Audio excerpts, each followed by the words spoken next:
I've been working with a 7-year-old second grader in Brooklyn. Her reading ready tutoring start date was October 24th. She's attended 16 sessions with 4 absences. So far, we've completed the pre-test, the STAR assessment, and the post-test, even though she's not quite done with her tutoring sessions. We've covered materials from units 5.1 to 9.1. My student has gained ground across the board, improving her phoneme segmentation score by 16%.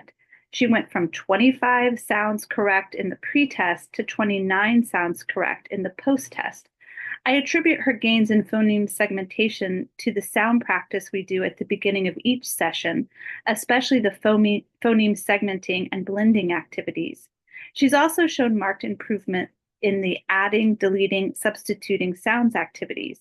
At first, she found these confusing, but lately they've become some of her favorite parts of our sessions. Sometimes she'll even request them. Overall, I have seen her gain accuracy and speed with all the phonemic awareness activities we do. For nonsense word reading, she came into the sessions in October able to read all of the 2-letter nonsense words correctly, as shown here for row 1. She could read 4 out of 5 of the CBC words in row 2 with 14 sounds correct out of a total of 15. In row 3, she was able to read most of the sounds, 13 out of 16 in October, but this is where she made another big gain, was reading 15 out of 16 sounds correctly in December.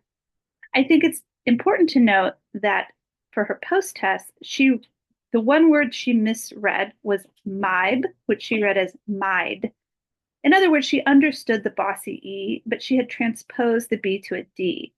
Her gains in nonsense reading corresponds to the consistent practice we've done with decoding and encoding consonant and short vowels in word reading and writing, sentence reading, and decodable book reading, as well as the introduction of practice of blends in Unit 6 and the bossy E in Unit 9. For my review of research, I read 3 studies that compared young emerging readers receiving phonics instruction who were coupled with either high decodable or low decodable text reading. All studies showed that average or strong readers were conferred no advantage on reading proficiency scores when coupled with highly decodable books, and by some measures, they were negatively impacted.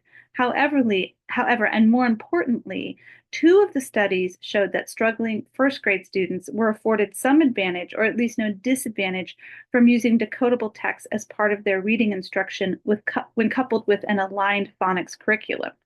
Children such as my student who are in the Reading Ready program are young, emergent, struggling readers who stand to gain the most ground with decodable book practice as part of their intervention. I've seen the benefit of using the short decodable books with my student directly.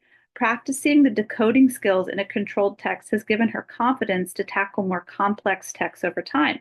While I do find the word and sentence reading activities very valuable, she lights up when we get to the book reading task. And I believe that creating a joyful reader is an added benefit to creating a proficient reader.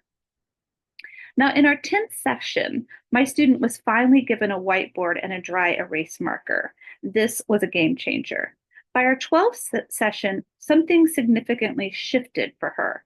During word mapping, she hunched over her whiteboard with a little grin on her face.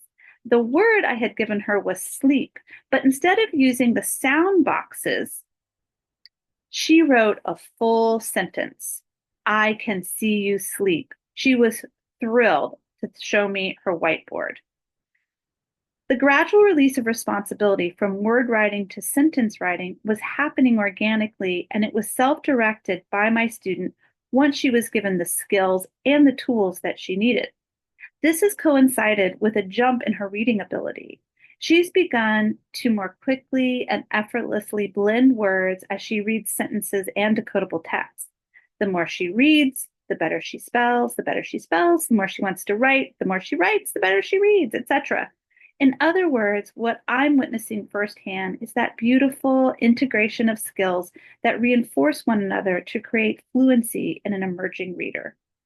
Last week, she summed it up better than I can when she wrote this message on her whiteboard for me. Heather and HH love to read.